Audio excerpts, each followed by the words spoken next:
करते हैं बड़ी खबर की ओर। ईटी के हवाले से खबर आई है कि एनएसई एफएनओ में ट्रेडिंग के समय बढ़ा सकता है। एनएसई शाम में 6 से 9 बजे तक एफएनओ में ट्रेडिंग शुरू कर सकता है और जिसे आगे रात 11:30 बजे तक बढ़ाया भी जा सकता है। और उसके लिए एक्सचेंज ने सेबी का प्रस्ताव जो है उनको दे दिया है। हालांकि एक्सचेंज ने इस पर टिप्पणी से साफ तौर से अभी इनकार कर दिया है, लेकिन अगर ट्रेडिंग का समय बढ़ता है तो इसका कितना असर पड़ेगा ब्रोकर्स के लिए, इसे कैसे देखा जाए, कितने तैयार हैं वो इसके लिए, और इसी पर आइए विस्तार से बात करते हैं। गौरांग शाह मेरे साथ जुड़े हुए हैं और अब साथ में मेरे साथ जुड़ रहे हैं एएनएमआई के पूर्व प्रेसिडेंट कमलेश शाह। और कमलेश जी और गौरांग, एक बार फिर से आप दोनों का स्वागत है इस पेशकश में। तो गौरांग, सबसे पहले आपके पास आती हूँ, कैसे देखते हैं आप इसको, अगर ये प्रस्ताव पर मंजूरी आ जाती है तो?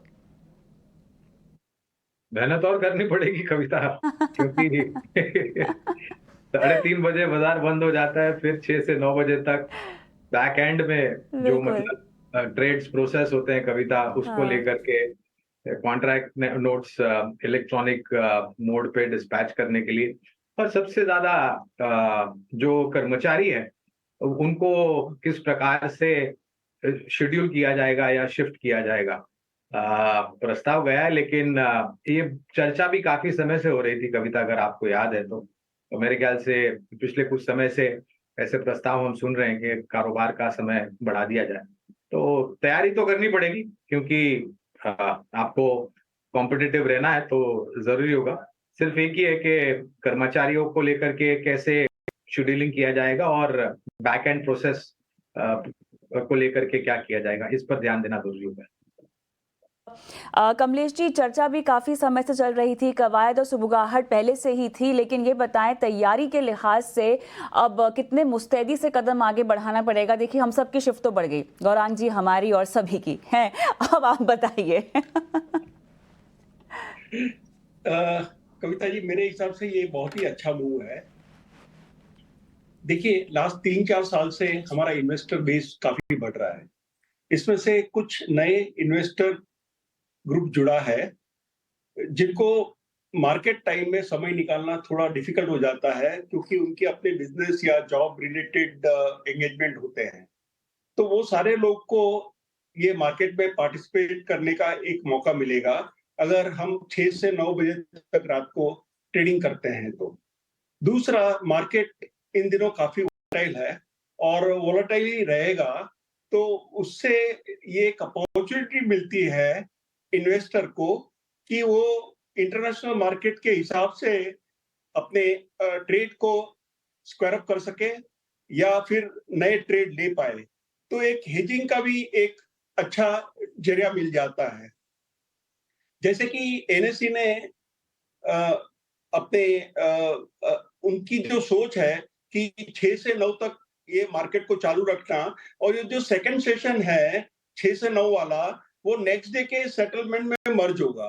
तो इससे कोई ऑपरेशनल डिफिकल्टी नहीं होगी। वो जो शाम के ट्रेड है वो नेक्स्ट डे की जो सेटलमेंट है उसके साथ मर्ज हो जाएंगे, और उससे मेरे ख्याल से कामकाज में आसानी रहेगी। दूसरी बात, मुझे लगता है कि एनएसई सारे मेंबर को सफिशिएंट टाइम देगा कि वो इसके लिए तैयार हो सके, अपना इंफ्रा भी इस हिसाब से तैयार कर सके। तो ओवरऑल मुझे लगता है कि ये इंडियन मार्केट के लिए काफी बेनिफिशियल हो सकता है। वैसे ही हम कमोडिटी रात को 12 बजे तक ट्रेड करते हैं, और अभी निफ्टी भी गिफ्ट सिटी से ट्रेड हो रहा है, वो भी देर रात तक ट्रेड होता है।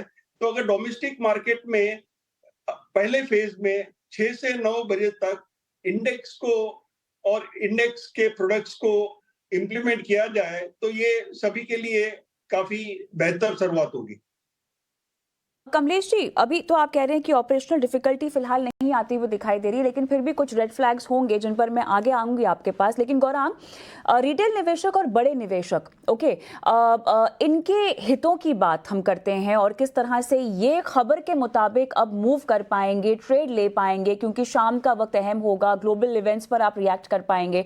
इस तर्ज पे थोड़ी समझाइश दे, किस तरह से रिटेल निवेशकों के लिए फायदेमंद होगा, और साथ ही जो बड़े निवेशक हैं जो कि दूसरे प्लेटफॉर्म पर जाने की उनकी आशंका भी रहती है। देखिए, इस बदलाव के बाद कितना जरूरी हो जाएगा या कितना आसान हो जाएगा उनको पकड़े रखना, जरा ये समझाएं। तो कभी तक क्या होता है, देखिए धीरे धीरे करके हम अंतर्राष्ट्रीय स्तर पर प्रतिस्पर्धा कर रहे हैं और उभरते हुए बाजारों में सबसे आगे नाम हमारा देश भारतवर्ष का आता है और हमारे शेयर बाजार का आता है। और बहुत ही बड़ी मात्रा में धीरे धीरे करके लोग अब शेयर बाजार से जुड़ने लगे। आज से 3 या 5 साल पहले अगर आप देखें तो हमारी जो आबादी है उसका बहुत कम प्रतिशत हिस्सा शेयर बाजार से जुड़ा हुआ था। लेकिन आज जिस प्रकार से जानकारी मिल रही है, जिस प्रकार से छोटे निवेशक सीधे-सीधे जुड़ने चाहते हैं शेयर बाजार से या फिर म्यूचुअल फंड एसआईपी के माध्यम से, उसकी संख्या बहुत बढ़ी है। और ये आंकड़े अपने आप में दर्शाते हैं जिस प्रकार से डिपॉजिटरी अकाउंट्स के आंकड़े आए थे और जो आंकड़े अलग संस्थाओं ने, ब्रोकरेजेस ने पब्लिश किए थे न्यू क्लाइंट्स को लेकर के। और कहीं ना कहीं पहले ये बात बिल्कुल है, पहले क्या होता था 9:15 बजे से 9:30 बजे तक आपको फ्यूचर्स और ऑप्शंस में काम करना मिलता था। और अगर कुछ ऐसी घटना हो जाती है तो आपको अगले दिन सुबह का इंतजार करना पड़ता है। यहाँ पर अगर ये वास्तविकता में हो जाता है 6 बजे से लेकर के 9 बजे तक का टाइम, तो आपको अप्रोप्रिएट कदम उठाने का, आवश्यक अनुसार कदम उठाने का एक मौका मिलता है। अगर वो एक्सटेंडेड पीरियड विंडो जिसे हम कहते हैं 6 से 9 बजे का, वो मिल जाते हैं। तो अगर आप फ्यूचर्स और ऑप्शंस में कामकाज करते हैं एफएनओ सेगमेंट में, तो या फिर आप हेड्ज कर सकते हैं अगर आपकी पोजीशन कैश मार्केट में है बड़ी, तो एक अपॉर्चुनिटी मिल जाती है। क्योंकि धीरे धीरे करके हम बहुत ही आंतरिक रूप से जुड़ रहे हैं विश्व भर के बाजारों के साथ, और ऐसी कोई भी घटना होती है विदेशी बाजारों में तो रिएक्ट करने के लिए हमें समय मिलता है अगर ये विंडो बढ़ जाती है। और ऑफकोर्स किसी तरह का हेज करना है आपको, आपकी पोजीशंस अगर एक ही तरफा नहीं है तो आप हेज भी कर सकते हैं, उसको एक विंडो मिल जाती है कविता। जी जी, मेरा समय समाप्त हो गया। डायरेक्टर साहब बोल रहे हैं कि शो खत्म करें, लेकिन कमलेश जी आपके पास आऊंगी 30 सेकंड में। इमीडिएट रेड फ्लैग जो आपको लगता है कि आने वाले वक्त में एक बार अमल में आ जाएं चीजें तो शायद सॉल्व हो जाएगा, कौन सा आपके जहन में आ रहा है?